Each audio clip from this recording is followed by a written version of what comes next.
आज हम कक्षा 12वीं फिजिक्स अध्याय 3 का नाम क्या है? विद्युत धारा। इसके लेक्चर 2 पर आए हैं। कल लेक्चर 1 इसका पढ़ाया था और वो आप उसमें जो बच्चे नहीं थे वो देख लें उसको।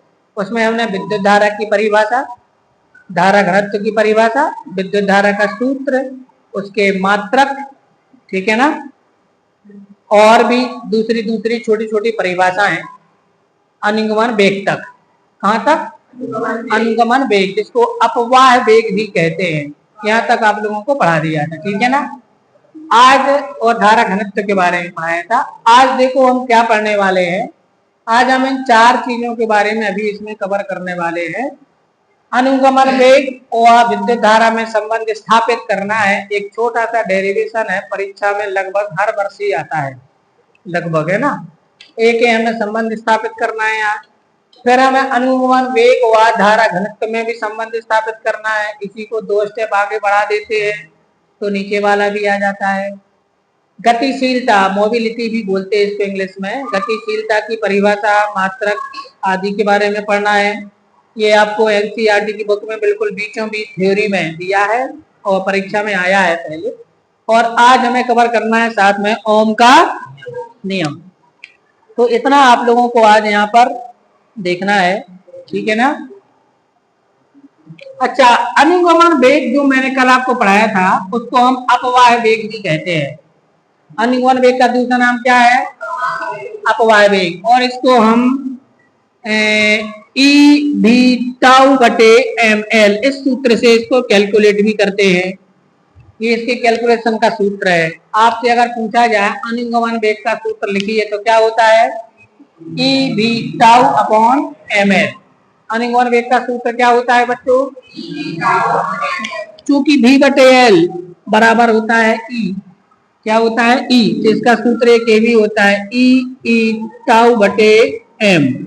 ये भी इसका सूत्र है। ये जो 2 सूत्र मैंने आपको लिखे हैं ये आप लोगों को याद रखना है, क्योंकि हमें आगे चाहिए पड़ेगा ओम के नियम को प्रूव करने के लिए, ठीक है। तो अनुगमन वेग जो कल कवर किया था हमने लेक्चर में, जिसको अपवाह वेग या ड्रिफ्ट वेलोसिटी के नाम से भी जाना जाता है, VD से प्रदर्शित करते हैं। इसका सूत्र होता है VD बराबर ई भी टाउ अपॉन एम एल। यहाँ पर ई इलेक्ट्रॉनिक आवेश है, भी विभवांतर है, टाउ शांति काल कहलाता है। टाउ को क्या बोलते हैं? क्रांति काल। अभी मैं आपको परिभाषित करने वाला हूँ क्या कहलाता है। एम इलेक्ट्रॉन का द्रव्यमान है और एल चालक की लंबाई है। चालक की क्या है?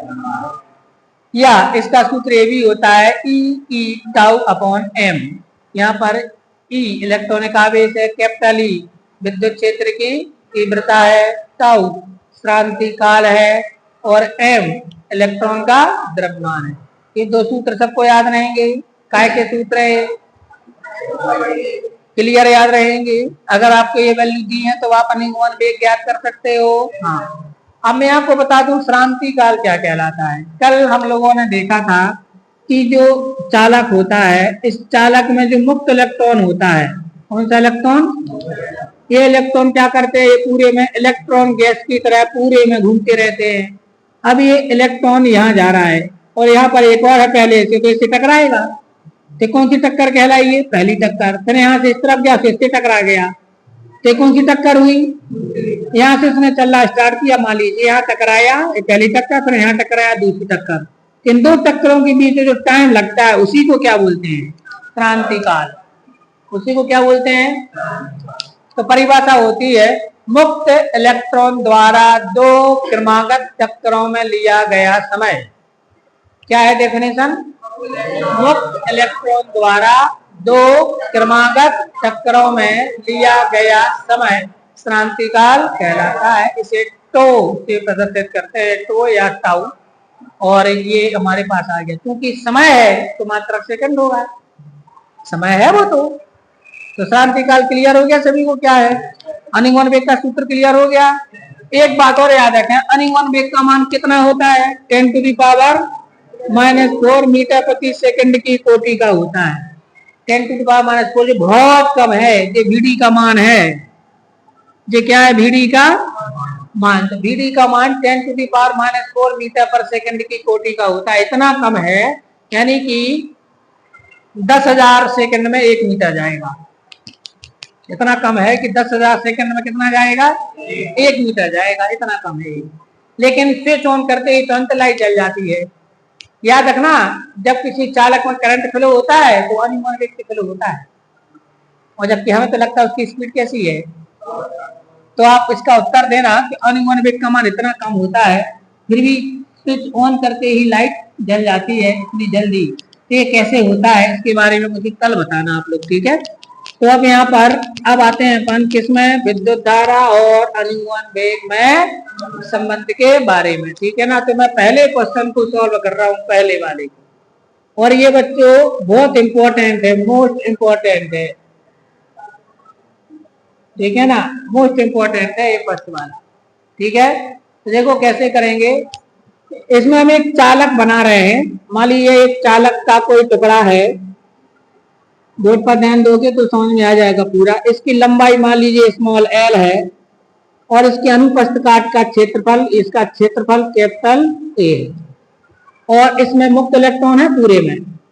क्या है पूरे में, मुक्त इलेक्ट्रॉन है। तो इसमें मुक्त इलेक्ट्रॉन का जो संख्या है, मुक्त इलेक्ट्रॉन का जो घनत्व है, घनत्व मतलब एकांक आयतन में मुक्त इलेक्ट्रॉनों की संख्या, वो मान लीजिए n है। कितनी है, n। उसका नाम मैंने रख दिया xy। अब मैं डेरिवेशन को स्टार्ट करता हूं, ठीक है ना। माना xy एक चालक है जिसकी लंबाई l, अनुप्रस्थ काट का क्षेत्रफल a, और इसके प्रति एकांक आयतन में मुक्त इलेक्ट्रॉनों की संख्या स्मॉल n है। क्या क्या बोला मैंने, xy एक चालक है या धातु एक चालक है, इसकी लंबाई कितनी है, स्मॉल l है, अनुप्रस्थ काट का क्षेत्रफल कैपिटल A है, और इसके मुक्त इलेक्ट्रॉन, इसके एकांक आयतन में मुक्त इलेक्ट्रॉनों की संख्या n है, n। इतनी बातें क्लियर हो गई। अच्छा, एकांक आयतन में मुक्त इलेक्ट्रॉनों की संख्या, एकांक आयतन में मुक्त इलेक्ट्रॉन संख्या कितनी है, हाँ, मुक्त इलेक्ट्रॉन की संख्या, बस बोर्ड पर देखते जाना, इसकी संख्या है हमारे पास स्मॉल n, ठीक है ना। अच्छा, इस चालक का आयतन कितना होगा, चालक का आयतन, तो आयतन कितना होगा इसका, तो आयतन होगा इसका a into n, a into n. अगर क्षेत्रफल में लंबाई का गुणा करें तो आयतन निकल आता है। कैसे, आपको याद कराने के लिए पीछे ले चलता हूं कक्षा 10 में। बेलन के आयतन का सूत्र होता है pi square, pi r square h होता है ना। पाई आर स्क्वायर क्या है, अनुप्रस्थ काट का क्षेत्रफल माने a, और एच क्या है, उसकी लंबाई, तो ए एच हुआ कि नहीं हुआ आयतन, यहाँ वही तो सूत्र लग गया। एच की जगह पे क्या है l, तो जो हो गया आयतन। तो एकांक आयतन में कितने इलेक्ट्रॉन थे, और कुल आयतन कितना है, तो संपूर्ण आयतन में कितने इलेक्ट्रॉन होंगे, इसलिए चालक के संपूर्ण आयतन में, चालक के संपूर्ण आयतन में इलेक्ट्रॉन की संख्या, इलेक्ट्रॉन की संख्या जल्दी बताओ कितनी होगी, वो आ जाएगा n into a into l, NaN कितनी होगी, क्लियर है ना। अब एक बात बताओ, एक इलेक्ट्रॉन पर कितना आवेश होता है, E, तो इतने इलेक्ट्रॉन पर कितना आवेश होगा, तो एक इलेक्ट्रॉन पर आवेश का मान, एक इलेक्ट्रॉन पर आवेश का मान कितना होता है, आवेश का मान जो होता है E, इसलिए इतने इलेक्ट्रॉन पर कितना होगा, इसलिए NaL इलेक्ट्रॉनों पर आवेश का मान, आवेश का मान, इसको मैं Q नाम दे देता हूं, Q बराबर होगा E इंटू NaN। इतनी होगा नहीं होगा भाई, एक इलेक्ट्रॉन पर कितना आवेश होता है और इलेक्ट्रॉन की संख्या कितनी है, तो टोटल आवेश E इंटू NaN। क्या इतनी बात सबके समझ में आ गई कि नहीं आई, ये अपन ने कुल आवेश निकाल लिया, ठीक है। अब अगर ये आवेश यहां से यहां तक प्रवाहित हो, एक्स से वाई तक, माने एक सिरे से दूसरे सिरे तक जाए तो समय कितना लगेगा, ठीक है ना समय। अब यहां देखो, माना प्रत्येक मुक्त इलेक्ट्रॉन का अनुगमन वेग, कौन सा वेग, अनुगमन वेग vd है, कितना है, तब प्रत्येक इलेक्ट्रॉन के, यानी कि आवेश को लिखे दे रहा है, तब आवेश को, किसको, आवेश माने क्यू आवेश को एक सिरे से चालक के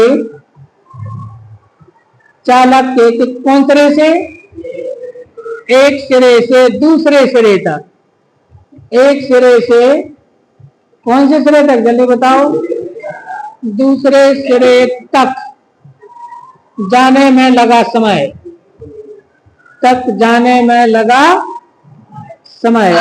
तो बच्चों समय का सूत्र क्या होता है, समय बराबर होता है दूरी बटे चाल।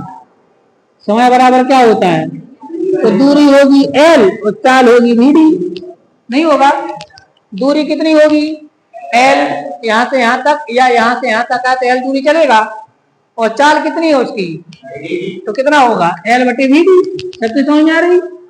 अब इसलिए चालक में प्रवाहित धारा, इसलिए चालक में प्रवाहित धारा, तो धारा का सूत्र क्या होता है, I बराबर Q बटा T, हल बढ़ाया था, तो Q की वैल्यू क्या है, Q की वैल्यू है E इंटू NaL, और T की वैल्यू कितनी है, L अपॉन Vd, तो L बटे Vd को उल्टा कर दो, तो N यहां से आ जाएगा E इंटू NaL गुणित Vd बटे L, L से L कट गया, L से L क्या हो गया, तो बताओ आंसर क्या मिला, तो आंसर मिला हमारे लिए ENaVd, मिला कि नहीं मिला, ये VD छोटा सा सिंबल में लिखा है, मतलब D यहाँ पर छोटा सा है सिंबल में, है ना, तो यहाँ पर I इक्वल टू होता है ENaVd, यही अभिष्ट संबंध है। तो विद्युत धारा और अनुगमन वेग में क्या है संबंध, जल्दी बताओ, I बराबर ENaVd। मैं मालूम इसको कैसे याद करता हूँ, मैं इसको ऐसे याद रखता हूँ, I बराबर NeAVd, मुझे ऐसा लगता है जैसे इसमें कोई लय हो, ऐसा लगता है NeAVd, बात तो वही है, NeAVd बात वही है, तो मैं इसको ऐसे याद रखता हूं, तो I बराबर NeAVd, तो क्या होता है विद्युत धारा और अनुगमन वेग में संबंध, I इक्वल टू NeAVd, सबको याद रहेगा, और ये मोस्ट इंपॉर्टेंट है, आपको परीक्षा में आया हुआ है, ठीक है ना। अब हमें निकालना है I इक्वल टू NeAVd, क्या होता है संबंध बच्चों, यदि बच्चों आपको आ जाए कि अनुगमन वेग और धारा घनत्व में संबंध स्थापित कीजिए, तो इतना तो करना ही पड़ेगा, अगर स्थापित कीजिए ऐसा आया, इतना तो करना ही पड़ेगा, फिर आप ऐसा लिखोगे, J बराबर सूत्र होता है J बराबर I बटा A, होता है नहीं होता है, J बराबर क्या होता है, अब I की वैल्यू क्या है हमारे पास, NeAVd, और बटे में क्या है, ऐसे काट दो, तो J बराबर क्या आ जाएगा, NeVd, तो J अभिष्ट संबंध है।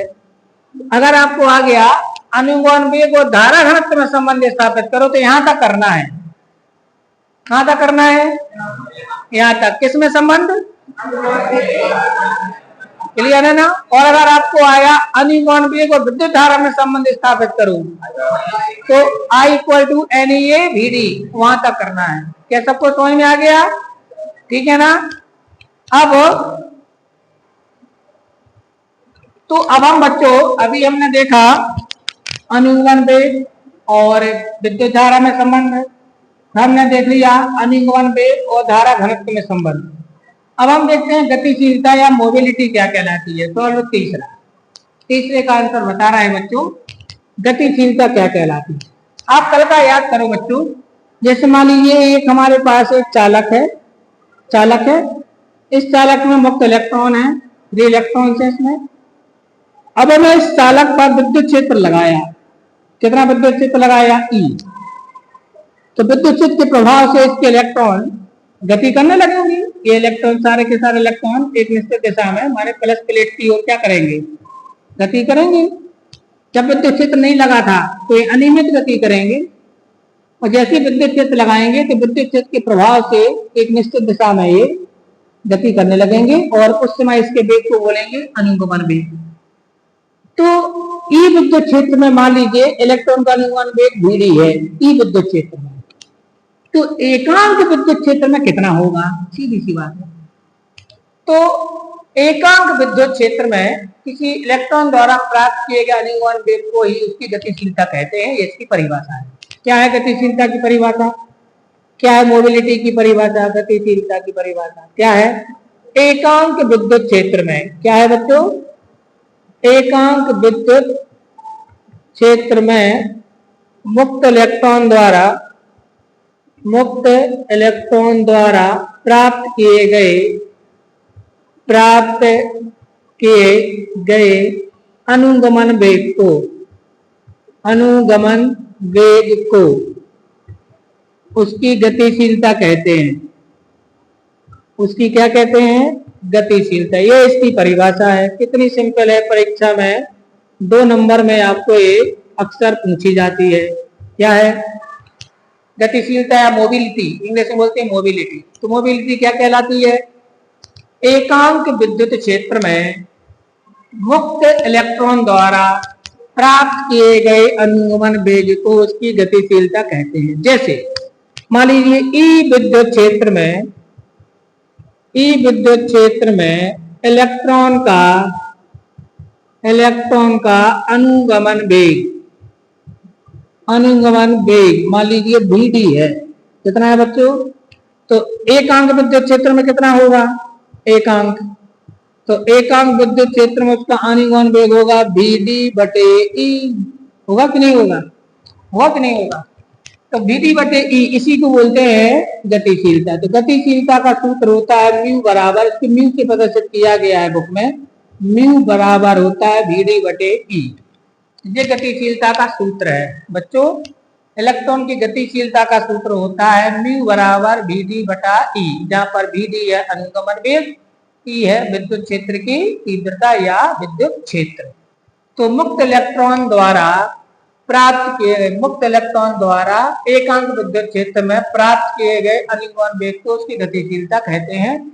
ये फार्मूला है। अब बच्चों इसका मात्रक, तो इसका मात्रक होता है वोल्ट प्रति मीटर, इसका मात्रक होता है वोल्ट प्रति, इसका मात्रक होता है मीटर प्रति सेकंड, सॉरी, और इसका होता है वोल्ट प्रति मीटर। तो अगर मैं इसको मीटर प्रति सेकंड गुणित, इसको उल्टा कर देते हैं बच्चों, तो मीटर प्रति वोल्ट, तो मिलाकर हो जाएगा मीटर स्क्वायर प्रति वोल्ट सेकंड।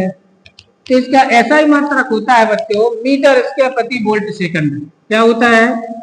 मीटर स्क्वायर प्रति वोल्ट सेकंड। ये इसका ऐसा ही मात्रक है। तो गतिशीलता का आपसे ऐसा ही मात्रक पूछा जाए तो मीटर स्क्वायर प्रति वोल्ट सेकंड है। सीजीएस मात्रक सेंटीमीटर स्क्वायर प्रति स्थिर वोल्ट सेकंड है। लेकिन इसका व्यवहारिक मात्रक जो अपन प्रैक्टिकली यूज करते हैं वो होता है सेंटीमीटर स्क्वायर प्रति वोल्ट सेकंड, या मीटर स्क्वायर की जगह सेंटीमीटर स्क्वायर ले लेते हैं, तो व्यवहारिक मात्रक कहलाता है। तो ऐसा ही मात्रक होता है मीटर स्क्वायर प्रति वोल्ट सेकंड, और व्यवहारिक मात्रक होता है सेंटीमीटर स्क्वायर प्रति वोल्ट सेकंड। तो ये हमारे पास गतिशीलता के बारे में है। आई थिंक आप अच्छी तरह से इसको समझ गए होंगे। अब अपन आते हैं ओम के नियम पर।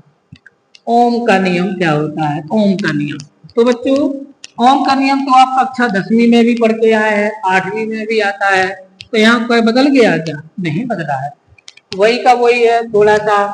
तो ओम का नियम क्या कहलाता है? ओम, तो जॉर्ज साइमन ओम इनका पूरा नाम है, जिन्होंने ये नियम दिया था। तो ओम ने क्या बताया था?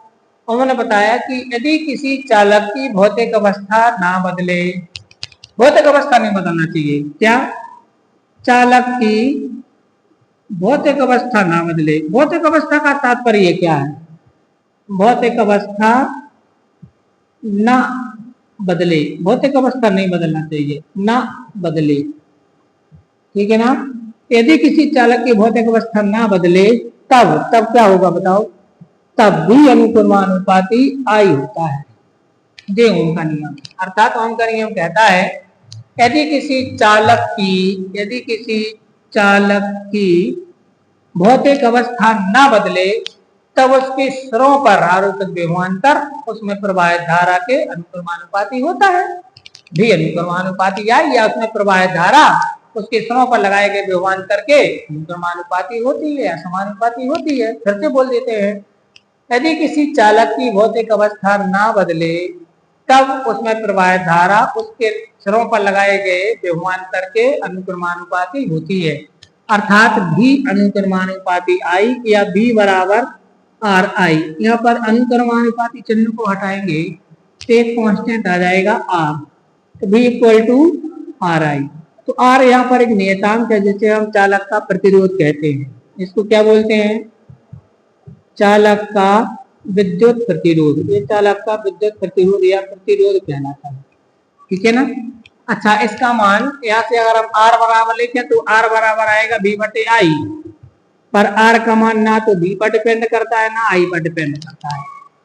आर का मान ना तो बी पर डिपेंड करेगा ना आई पर, किस पर डिपेंड करेगा अभी आगे पढ़ेंगे। तो यहाँ पर भौतिक अवस्था से क्या तात्पर्य है? भौतिक अवस्था से तात्पर्य जैसे उसका ताप ना बदले, उसका दाब ना बदले, उसका आयतन ना बदले, उसमें विकृति आदि उत्पन्न ना हो, ये नहीं होना चाहिए, ठीक है ना। तो ये कहलाता है ओम का नियम। फिर से सुनिए, ओम का नियम कहता है यदि किसी चालक की भौतिक अवस्था ना बदले तब उसके सिरों पर लगाए गए विभवांतर उसमें प्रवाहित धारा के अनुक्रमानुपाती होता है। अर्थात भी अनुक्रमानुपाती आई या भी बराबर आर आई। आर एक नियतांक है जिसे हम चालक का विद्युत प्रतिरोध या सिर्फ प्रतिरोध कहते हैं। और आर बराबर सूत्र होता है हमारे पास भी बटा आई। आप आर का मान ना तो भी पर डिपेंड करता है ना आई पर डिपेंड करता है। आर को चालक का प्रतिरोध कहते हैं। अच्छा, अब आता है आपको इसमें पूछा जाता है ओम के नियम के लागू होने की शर्तें लिखिए। माने ओम का नियम तो पूछेंगे, लेकिन ओम के नियम के साथ पूछेंगे लागू होने की शर्तें। तो ओम के नियम के लागू होने की शर्तें क्या है? नंबर 1 है कि भौतिक अवस्था अपरिवर्तित रहनी चाहिए। मतलब ओम का नियम तभी लागू होता है जब चालक की भौतिक अवस्था ना बदले। दूसरा, चालक दूसरा एक और मैं आपको बता दूं, ये केवल धात्विक चालकों के लिए लागू होता है ओम का नियम, स्पेशली माने ओम का नियम धात्विक चालकों के लिए ही लागू होता है, ये भी थोड़ा ध्यान रखना है।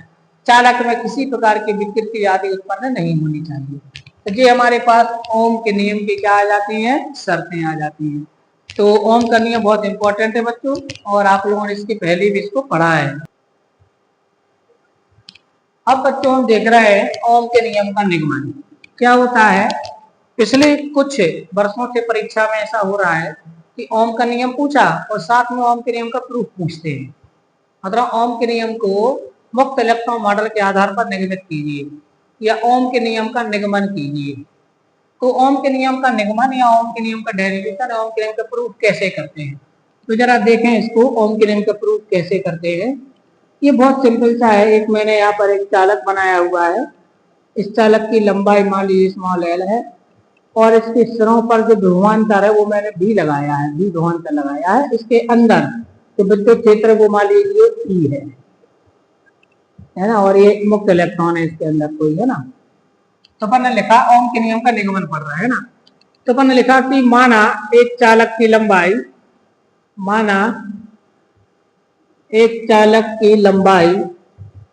स्मॉल एल है तथा इसमें मुक्त इलेक्ट्रॉन का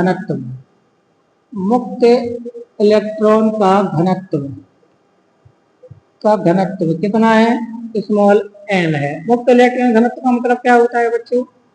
मतलब उसके एकांक आयतन में मुक्त इलेक्ट्रॉनों की संख्या कितनी है? एन है। तो माना एक चालक की लंबाई स्मॉल एल है, ये बताया है, और इसमें मुक्त इलेक्ट्रॉन का घनत्व एन है। जब इस पर भी विभवांतर लगाया जाता है या मान लीजिए इसमें विद्युत क्षेत्र लगाया जाता है, ठीक है ना, या विभवांतर कुछ भी है, माना चालक के सिरों पर भी विभवांतर लगाया जाता है। माना चालक के सिरों पर कितना विभवांतर लगा रहे हैं, सिरों पर भी विभवांतर लगाया जाता है, आरोपित किया जाता है, लगाया जाता है। तब इसके अंदर प्रत्येक बिंदु पर, तब इसके अंदर प्रत्येक बिंदु पर या प्रत्येक स्थान पर विद्युत क्षेत्र कितना होगा, प्रत्येक स्थान पर विद्युत क्षेत्र कितना होगा, तो विद्युत क्षेत्र होगा, हम जानते हैं V बराबर होता है E/L, V बराबर E/L। बात समझ में आई है ना बात, मतलब अपन ने विद्युत क्षेत्र की तीव्रता विभवांतर में संबंध पढ़ा था, तो E बराबर होगा हमारा V/L। इसके अंदर प्रत्येक बिंदु पर विद्युत क्षेत्र कितना हो जाएगा, E बराबर V/L। होगा कि नहीं होगा, विद्युत क्षेत्र की तीव्रता और विभवांतर में संबंधित था E बराबर dV/dx, वैसे ही है। तो माना एक चालक की लंबाई L है तथा इसमें मुक्त इलेक्ट्रॉन का घनत्व N है। माना चालक के सिरों पर भी विभवांतर लगाया जाता है, तब इसके अंदर प्रत्येक स्थान पर विद्युत क्षेत्र होगा E बराबर V/L अप्रोक्स होगा, ठीक है ना। अब इसमें जो इलेक्ट्रॉन है विद्युत क्षेत्र लगाएंगे तो इलेक्ट्रॉन में अनिगोन में पैदा हो जाएगा, क्योंकि जब तक विद्युत क्षेत्र नहीं लगा हो तो वो तापीय वेग की गति करते हैं, विद्युत क्षेत्र लगा दो तो वो अनिगोन वेग की गति करते हैं। तो यदि इलेक्ट्रॉन का अनुगमन वेग, यदि इलेक्ट्रॉन का अनुगमन वेग, कौन सा वेग बच्चों, अनुगमन वेग Vd है, तब Vd बराबर सूत्र क्या होता है, अभी आपको बताया, इसी वीडियो में बताया, Vd बराबर क्या होता है बताओ, E τ/m, ये होता है, ये Vd का सूत्र है। यदि इलेक्ट्रॉन का अनुगमन वेग Vd है तब Vd इक्वल टू क्या होता है बच्चों, Vd इक्वल टू होगा E τ/m। यहाँ पर E क्या है बताओ, टाउ यहाँ पर क्या है, टाउ है यहाँ पर श्रांति काल, श्रांति काल मतलब दो क्रमागत चक्करों में लिया गया समय। m क्या है, m है इलेक्ट्रॉन का द्रव्यमान, इलेक्ट्रॉन का द्रव्यमान है m। आपसे E क्या है, E इलेक्ट्रॉनिक आवेश है, इलेक्ट्रॉनिक आवेश है। तो मैंने सबका यहाँ पर परिचय बता दिया। अब समीकरण 1 से E का मान लिखो, समीकरण कितने से, बोलो बोलो, 1 से। तो समीकरण 1 से यहाँ पर E का मान लिख दो तो Vd बराबर आ जाएगा, E यहाँ पर लिखेंगे V/L और यहाँ पर टाउ और यहाँ पर m पहले से है, तो सूत्र बन जाएगा Vd बराबर EV τ/ml। मैंने E का मान लिख दिया, E बराबर V/L। बात समझ में आ गई, ये आ गया हमारे पास। अब मान लीजिए चालक में प्रवाहित धारा I है, माना चालक में प्रवाहित धारा विद्युत धारा कितनी है, I है। तब मुझे बताओ I बराबर क्या होता है, I बराबर होता है NEADD, ये हम जानते हैं, विद्युत धारा और अनुगमन वेग में संबंध का सूत्र, अब भी हमने ड्राइव किया इसी वीडियो में। तो I बराबर होता है NEADD। अब ये Vd का मान यहाँ पर लिखो, तो यहाँ पर समीकरण 1 से, सॉरी समीकरण 2 से, तो समीकरण 2 क्या है, ये है, इसको दे दो समीकरण नंबर 2, इससे Vd का मान यहाँ पर लिखो, तो I बराबर क्या आ जाएगा, NEA गुणित EV τ/ml। अब यहाँ पर भी विभवांतर था तो V को हम एक काम कर रहे हैं इसके बटे में ले आ रहे हैं V को, तो यहाँ से I/V बराबर क्या आएगा, NE² A और ये टाउ, E का E से गुणा हुआ तो E² हो गया A और ये टाउ भी इस तरह बटे में आ गया /ml। अब व्युत्क्रम कर दो, व्युत्क्रम करने पर तो V/I आ जाएगा, V/I बराबर होगा mL/NE² A टाउ, ये आ गया। तो इतना सब कुछ समझ आ गया होगा। V बटे आई बराबर हमारे पास आ गया ml upon n e square a tau. बहुत ध्यान से समझना बच्चों, है ना। अब यदि भौतिक अवस्था ना बदले, यदि चालक की भौतिक अवस्था ना बदले, यदि चालक की भौतिक अवस्था ना बदले, भौतिक अवस्था ना बदले, भाई ये तो ओम के नियम की शर्त है ना, तो भौतिक अवस्था नहीं बदलना चाहिए। यदि भौतिक अवस्था ना बदले तो इसका मान कांस्टेंट होगा। क्यों होगा? देखो, m क्या है? इलेक्ट्रॉन का द्रव्यमान कभी नहीं बदलेगा। n मुक्त इलेक्ट्रॉनों की संख्या है, नहीं बदलेगी।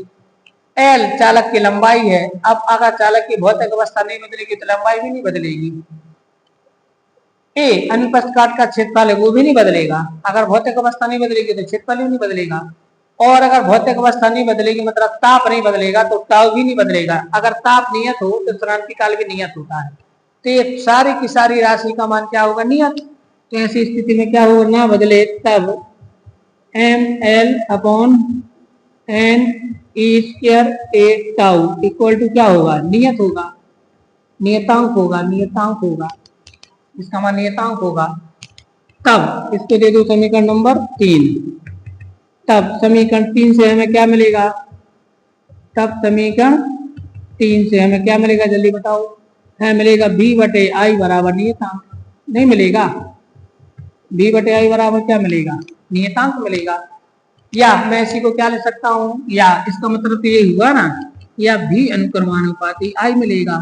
यही ओम का नियम है, यही ओम का नियम है। लो, तो मैंने ओम का नियम सिद्ध कर दिया, यही ओम का नियम है। तो हमने ओम का नियम प्रूव कर दिया। कहाँ से प्रूव कर दिया हमने? मुक्त इलेक्ट्रॉन मॉडल से। तो ये ओम के नियम का निगमन है बच्चों। अच्छी तरह इसको तैयार कर लेना है। परीक्षा में अगर ओम के नियम के साथ प्रूफ करने को आ सकता है, क्योंकि ओम का नियम तो आप 8वीं क्लास से पढ़ रहे हो। तो पहले देख लो, माना एक चालक की लंबाई L है और तथा इसके मुक्त इलेक्ट्रॉन का घनत्व स्मॉल n है इसमें। अब माना चालक के सिरों पर भी विभवांतर लगाया जाता है, तब इसके अंदर प्रत्येक स्थान पर विद्युत क्षेत्र इतना हो जाएगा, E बराबर V बटे L। यदि इलेक्ट्रॉन का अनिवन वेग Vd है, तब ये Vd का सूत्र होता है बच्चों। Vd बराबर होता है n e टाउ बटे m। टाउ है क्रांतिकाल, m है वो इलेक्ट्रॉन का द्रव्यमान और e है इलेक्ट्रॉनिक आवेश। अब ये समीकरण 1 से हम e का मान लिख देते हैं, तो ऐसा मिलेगा Vd। अब अभी हमने निकाला कि माना चालक में प्रवाह द्वारा आई है, तो आई बराबर ही होता है n e a tau, n e a Vd। Vd की वैल्यू लिख दो यहाँ पर। अब Vd की वैल्यू तो v का मैंने v यहाँ पर है, तो v का मैंने पक्षांतर कर लिया इस तरफ, तो i बटे v। और यहाँ पर कितना बचेगा? n e का e से गुणा होगा a स्क्वायर a टाउ बटे ml। अब यहाँ पर मैंने इसको व्युत्क्रम कर दिया, तो ऐसा आ गया। अब यदि चालक की भौतिक अवस्था ना बदले, तब ml upon n e square a tau इसका मान नियत होगा। ये नियत होगा तो v बटे आई नियत होगा। e बटे आई नियत है मतलब v अनुपाती आई है, मतलब यही ओम का नियम है। अब एक बात और ध्यान रखना बच्चों, अब यदि मैं ध्यान देना, यदि आप यहाँ से v बटे आई बराबर क्या हो गया? नियतांक। और हम जानते हैं v बटे आई बराबर ओम के नियम में होता है r। तो फिर ये r का सूत्र है बच्चों, r का सूत्र है जी। तो भाई ओम का नियम है और यहाँ पर r बराबर, तो ये जो नियतांक है, अगर मैं नियतांक को r मान लूं, नियतांक को क्या मान लूं? r मान लूं। ध्यान देना बच्चों, नियतांकों को मैंने क्या मान लिया? r। यदि मैं नियतांकों को r मान लूं तो ये r का सूत्र है।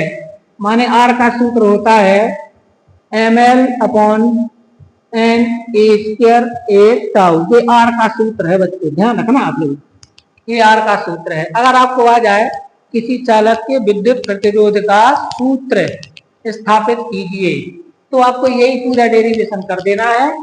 यहाँ पर आपको r मान लेना है बस। तो v बटे आई बार नहीं ओम का नियम और r की वैल्यू हो जाएगी। मतलब इसकी तुलना आप v बटे आई बराबर r से कर देना, तो r बराबर ये आ जाएगा। ठीक है ना? तो ये हमारा r का सूत्र है। r बराबर होता है ml upon n e square a tau.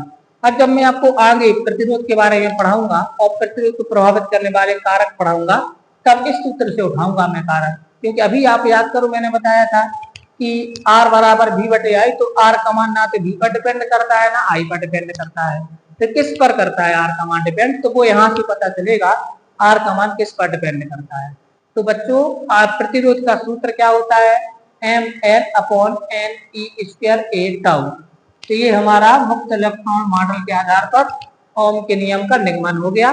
सभी तैयार कर लेंगे बच्चों। और आपकी अगर कोई प्रॉब्लम्स हैं तो आप उस पर कमेंट करके बता दिया करो, मैं उसको अगले लेक्चर में लेकर के एक्सप्लेन कर दूंगा। अब हम कल प्रतिरोध के बारे में पढ़ेंगे। सभी को नमस्कार।